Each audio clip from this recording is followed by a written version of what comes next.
Bom dia, aqui estamos para falar em livros, sobre livros e para atender qualquer pedido de vocês, desde que possível, em relação a livros. Tenho mantido uma ótima interação com vários dos nossos seguidores, o que me lembra que devo pedir a vocês aquele cliquezinho, aquele likezinho que é tão importante. Agradecer os novos seguidores que estão chegando à nossa página, ao nosso canal. E pedir que se inscrevam para terem notícias quando a gente colocar um vídeo novo, etc, etc. Então, eu trouxe hoje uma variedade. Como sempre, né? Eu trago uma variedadezinha, eu trago assim, livros esquecidos do panteão brasileiro, do nosso português amado, da nossa língua pátria. E hoje eu, para não fugir à régua, eu trouxe uma obra-prima de Raul Pompeia, O Ateneu, sobre uma educação repressiva, deformante, na época em que os internatos existiam e eles eram equivalentes a uma prisão. Tem um livro muito interessante, acho que é de Henry James, Memórias do Artista Quando Jovem, que também ele trata sobre essas educações repressivas. Eu própria estudei em colégio de freiras e até hoje recordo o horror que era. Nós, no final de semana, botávamos um esmaltezinho nas unhas, por mais discreto que fosse. Quando era de manhã, na segunda-feira, a freira já estava lá com uma gilete para a gente tirar o esmalte. Entre outras regras malucas e tristes. Mas aqui a coisa é bem severa. É um trabalho autobiográfico, porque ele se baseou nas experiências dele. E ele apresenta uns tipos interessantíssimos, como Aristarco, o diretor, e um personagem chamado Sérgio, que é o alter ego dele, e o célebre valentão do internato, Bento Alves. Super interessante, com algumas figuras, algumas imagens, e vale a pena ler. Está em domínio público, você pode conseguir com facilidade, sem problema algum. Agora, essa semana, eu estava no Instagram, vocês sabem, eu tenho uma página no Instagram, chama-se Amor aos Livros. Todas as minhas páginas têm alguma coisa a ver com livros. E vi uma pessoa postou alguma coisa, postou um livro chamado Por Amor a Audrey Rose. Eu tenho esse livro de Frank de Felita, que é maravilhoso. É um pai que sai procurando a reencarnação de sua filha. E isso o leva a uma jornada de dor, a uma jornada de incompreensão. E ele escreveu antes As Duas Vidas de Audrey Rose, que eu não trouxe hoje, mas trouxe esse aqui. Se você gosta de livros com temáticas espirituais, quase até sobrenaturais, porém não de terror, esse é um livro que vale muito a pena, escrito por Frank de Felita, o mesmo que escreveu o notável A Entidade. Então, Por Amor a Audrey Rose, a busca de uma pessoa pelos restos, pela memória da sua filha, e todo o complemento da história, que é muito interessante. Agora, essa semana eu iniciei e ainda não terminei, por ser um livro difícil de ler, mas não difícil de ler porque seja uma literatura complicada, mas pela amoralidade do casal central. Eu não gosto, eu não sou puritana, absolutamente, mas certas coisas chocam, algumas coisas chocam. Mas nós devemos conhecer porque são duas pessoas famosas. Então, uma relação perigosa de Jean-Paul Sartre com a incrível Simone de Beauvoir, escrito por Carole Seymour Jones, que conseguiu a maior parte das suas fotografias, suas reproduções e parte da história da filha adotiva de Simone de Beauvoir, que tentou passar um pouco da vida dos seus pais. No caso, Jean-Paul Sartre não atuou como pai dela, mas a Simone criou ela e foi uma grande amiga, etc. A moralidade dos dois não é exatamente uma imoralidade. Eu não sei se vou me fazer compreender. A moralidade deles estava na crença deles na liberdade absoluta. E era uma liberdade total. Eles formavam um casal, mas não eram, na realidade, um casal, porque, na minha ótica, porque cada um tinha uma vida paralela e uma vida desregrada paralela.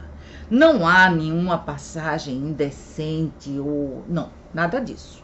É um livro sério que trata da vida de duas pessoas públicas famosas.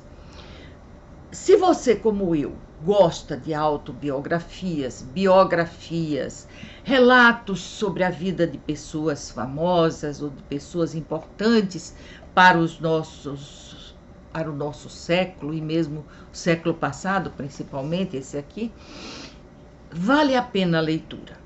Eu estou quase terminando, mas parei um pouco para respirar.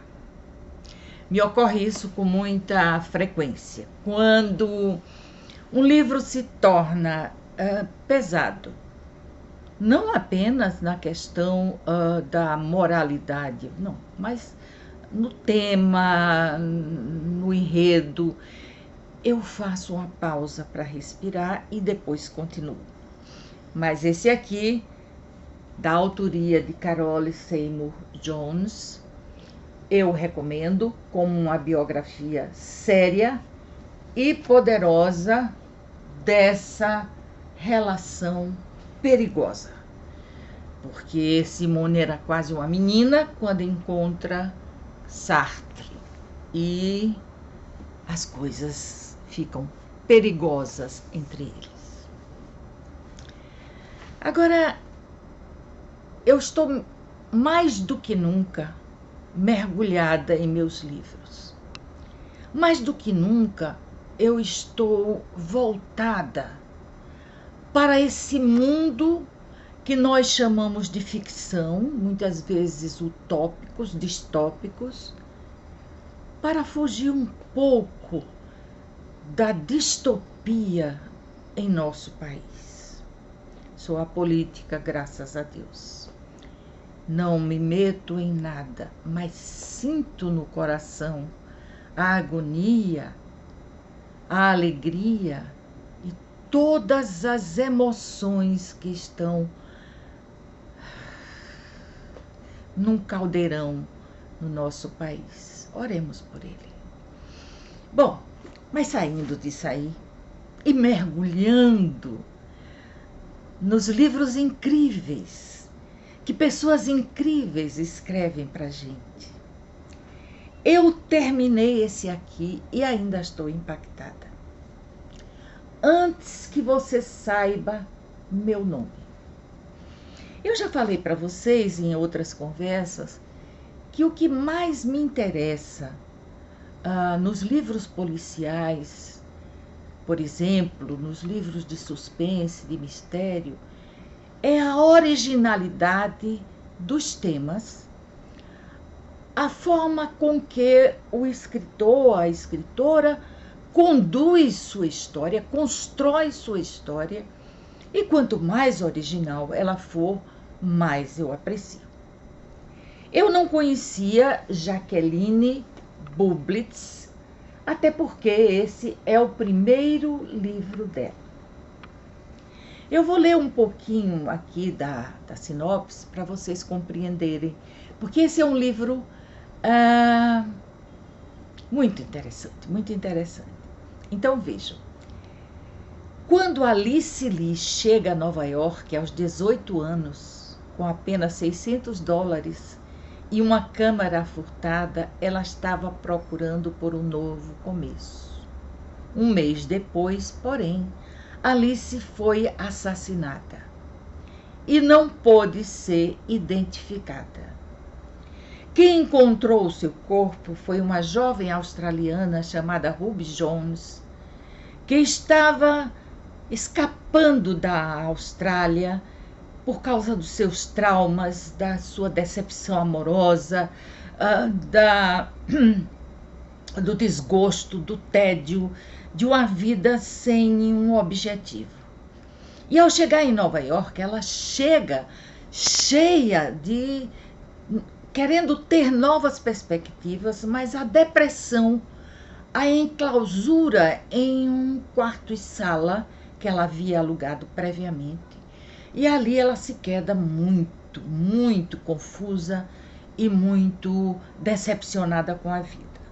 Mas aos poucos ela vai saindo desse marasmo e começa a correr naqueles parques de Nova York e tudo. A vida dela e a de Alice estão passo a passo, estão paralelas, porque é Ruby Jones que vai encontrar o cadáver de Alice e formar um laço com ela. Então a história é toda narrada do ponto de vista de Alice, querendo que as pessoas descubram seu nome e relatando as suas emoções, ainda que aparentemente desprovida de corpo. A partir desse encontro, uma descobrindo o corpo da outra e a outra ainda presa ligeiramente àquele corpo, se agarrando àquela criatura que a descobrira, a partir desse encontro elas formam um vínculo inquebrável. Mas não tem nada de espiritismo, espiritualidade, fantasmas aqui, absolutamente. Não tem. E essa é a parte interessante do livro. Alice tem certeza de que Ruby é a chave para resolver o mistério, como tudo aconteceu. Ruby lutando para esquecer a tragédia que presenciou, ela fica devastada com aquele encontro, com aquele corpo, se recusa mentalmente a deixar Alice ir. Pelo menos até que ela tenha a oportunidade de contar a própria história. Muitas vezes, quando nós perdemos um ente querido, ontem foi dia de finados, hoje eu estou gravando esse vídeo para domingo, nós temos o costume de nos agarrar à pessoa que acabou de partir e ficamos presas a ela sem nos dar conta de que ela, a sua essência, também fica presa a nós. Só uma palhinha desse assunto que possa interessar a alguns. Então, Jacqueline Bublitz não criou um thriller comum, mas um mistério psicológico em sua melhor forma. E a surpresa final de quem foi o assassino e como a Ruby consegue chegar até ele é formidável. E esse livro vai ficar na minha memória por muito tempo. Não sei se farei uma releitura, porque na realidade ele ele é intenso demais para uma releitura. Mas quem sabe? Eu vou fazer 80 anos, então pode ser que daqui a uns 4 ou 5 anos, se eu ainda estiver mentalmente sã, quem sabe, eu faço uma releitura. Queridos, queridas, vocês não sabem da minha alegria ao ver crescer meus seguidores. Não porque eu pretenda monetizar canal, nem coisa nenhuma, mas sim pelo alcance de levar a vocês toda essa bagagem que eu tenho, que não é apenas de livros policiais, mas de tantos e tantos e tantos livros. Espero que vocês tenham uma semana de paz até o próximo domingo, quando vocês estarão conversando comigo dessa maneira virtual, como a internet nos permite. Fiquem com Deus. Beijos. Tchau.